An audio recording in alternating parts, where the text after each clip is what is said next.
বাংলাদেশের স্বাধীনতা মুক্তিযুদ্ধ এগুলো সহজে নিতে পারি, তারা পাকিস্তানের পক্ষে ছিল বলে সবাই মনে করে। তারা এখনো পর্যন্ত জাতির কাছে ক্ষমা চায় নাই। তাদেরই পরিপুষ্ট দৃষ্টিভঙ্গি কিন্তু এই জায়গায়, অর্থাৎ আপনার প্রতিপক্ষকে তারা ফ্যাসিস্ট শক্তিরই একটা অনুসারী ছিল। অর্থাৎ শুরুতে যারা গণহত্যাকারী আর শেষে গণহত্যাকারী, এরা এখন মিলেমিশে তাদের সমালোচনাকে আপনার সহজভাবে নিতে পারছে না।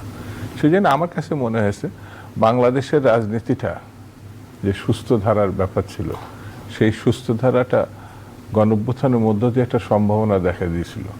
সেটাকে যদি আমরা পরিপুষ্ট এবং এগিয়ে না নিতে পারি, তাহলে গণতান্ত্রিক রাজনীতিতে সমালোচনা যে একটা স্তম্ভ, সেটি কাজ করবে বলে আমার কাছে মনে হয় না।